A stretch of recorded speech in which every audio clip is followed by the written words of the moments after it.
Welcome back into the GSMC Sports Podcast. Headed into our third segment here, and we are going to be talking about the Indiana Pacers and Milwaukee Bucks. This seemed like it was a game where Indiana was pretty much primed to clinch their first round victory. They were going up against the Bucks team without both Damian Lillard and Giannis, and it ended up being this shorthanded Bucks team that took it to Indiana. And it was especially surprising because, coming out of the gates, it seemed like Indiana was just absolutely blazing from three, was putting the offense on Milwaukee, and was going to be cruising their way.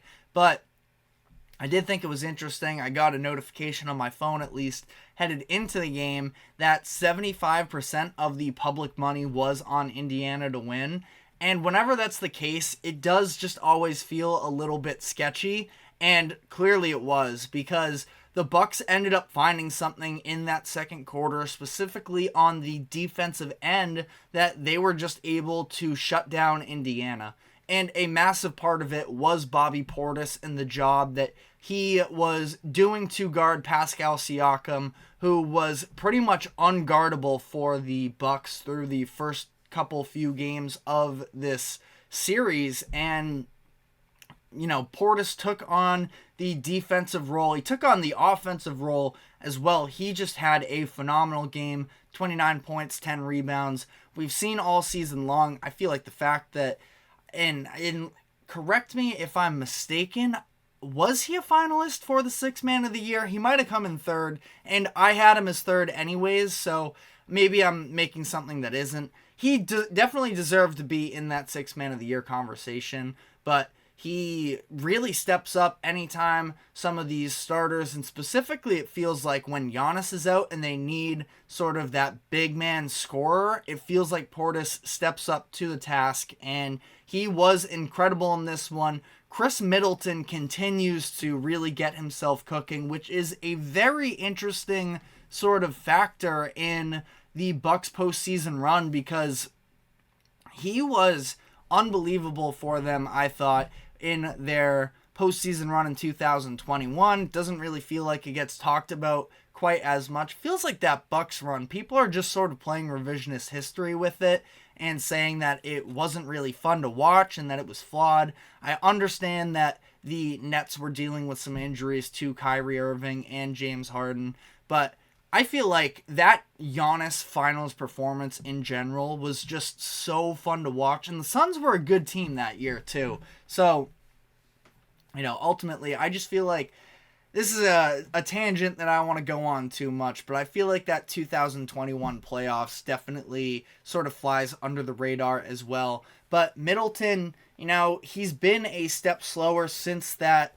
postseason run because he's been dealing with injuries each of the past couple seasons. He was dealing with an injury again this year, and it did seem like it was taking him a little while to find his touch, but really it was last Friday in the Game 4 matchup that the Bucks end up losing that game. That was the Tyrese Halliburton game winner in overtime, but Kris Middleton went nuclear in that game, scored 42 points, which included the ridiculous deep three that was sort of fading to the side that ended up sending that game to overtime. Reminded me a lot of, I'm forgetting exactly which year of the playoffs it was, but when the Bucks faced the Celtics and Middleton with like a second left in the game, shot a three from, the corner around half court, and that went in to send it to overtime. And, Middleton is a postseason performer when he's actually healthy. We've just sort of been deprived of that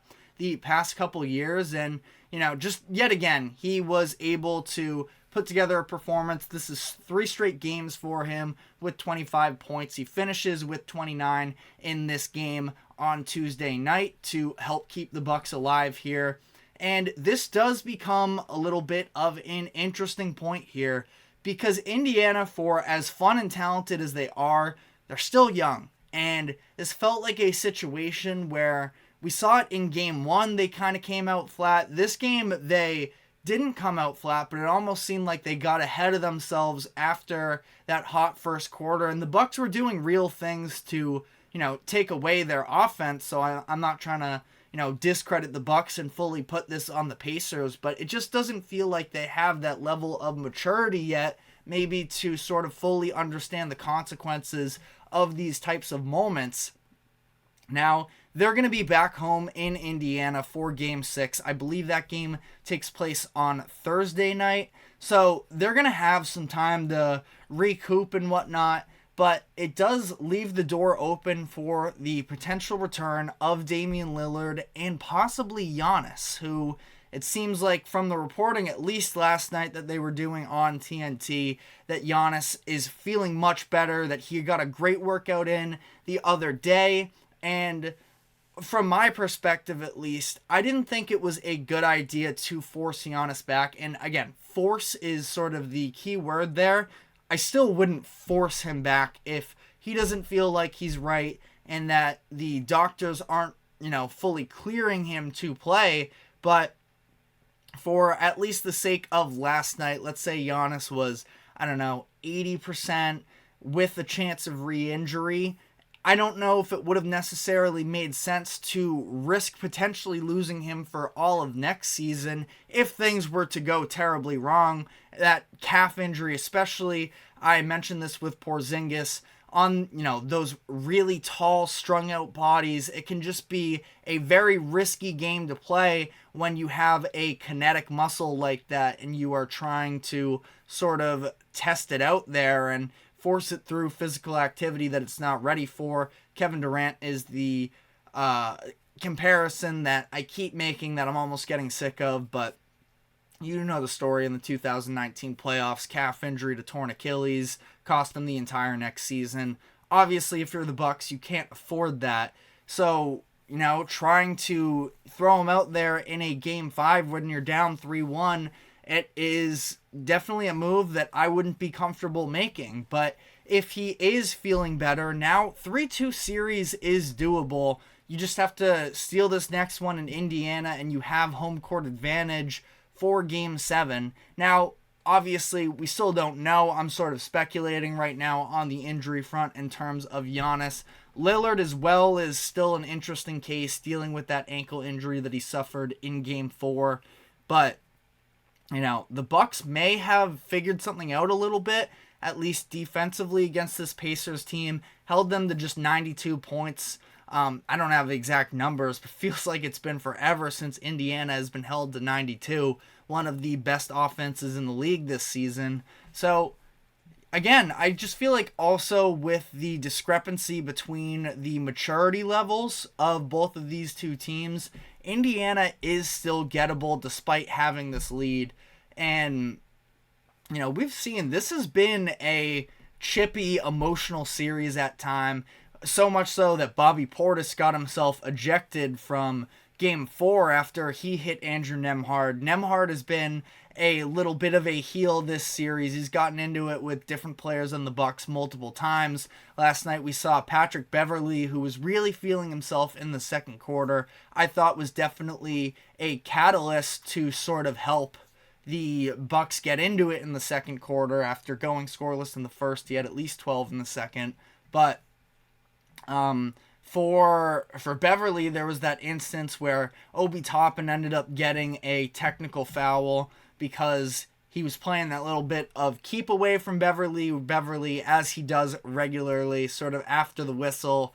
Bucks ball, he's sort of trying to hound Toppin a little bit, trying to steal it from him. Toppin's trying to keep it away, and then he ends up shoving Pat Bev to the ground. Just a little bit of a boneheaded move there, but that's also just comes with the fact that this has been a very contentious rivalry sort of during this whole regular season.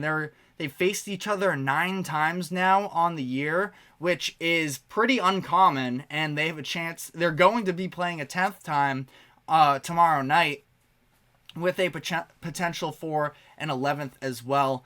And this rivalry has just become a little bit of an unexpected gem for NBA fans this season.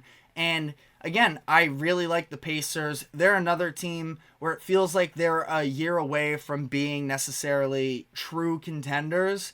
Now, again, defensively, I feel like it's going to be hard to hold the Pacers back in both of these next two games. Now, Giannis would be a massive X factor in that type of a situation where Bobby Portis was phenomenal against Pascal Siakam last night, but maybe you have Giannis on him. There's also, this dynamic of having Siakam at the 4 and Miles Turner at the 5 for Indiana has really put Milwaukee into this tough position where I talked about it before. Feels like Brook Lopez is a little bit lost at times. He's still a great defender, but in terms of, especially when it comes to those one-on-ones in the post, but he's been playing out along the perimeter, it feels like, a lot more than he typically does.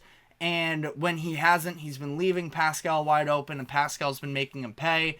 Then when Lopez is trying to guard Turner, he's out there, but he also can't protect the paint, which opens up the lane for a lot of these other players. But last night, again, seemed like Portis was taking on that Siakam role, that assignment that is, really well. And again, Doc Rivers has been heavily scrutinized since he took over this Milwaukee job earlier this year. I've said it all season long, and I guess I'll say it one more time here.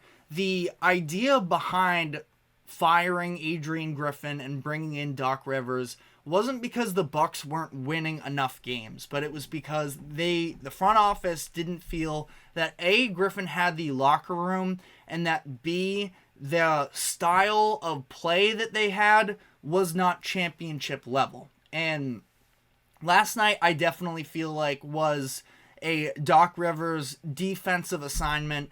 That's what he has brought to the Bucks this year, and they've been a roller coaster, no doubt about it. But they have undeniably been playing better defense since he got there. And without him and with Adrian Griffin last night, without their stars, I find it very hard to believe that the Bucks win that game. So again, 3-1 leads, we know how uncommon they are. Just like we talked about, with the Knicks or Sixers, a couple things have to break, and it might just be out of your hands if you are one of these teams trying to pull off the comeback. But we'll see. Again, I think that the path is there.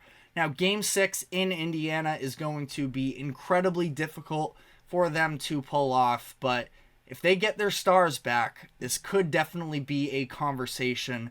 I was leaning with the Pacers anyways headed into this series. That was assuming Giannis would be back after I was thinking he'd be back around Game 3, Game 4. So what is Giannis even going to look like if he is back? As much as I talked about, he is sort of the defender that the Bucks need to try and match up personnel-wise.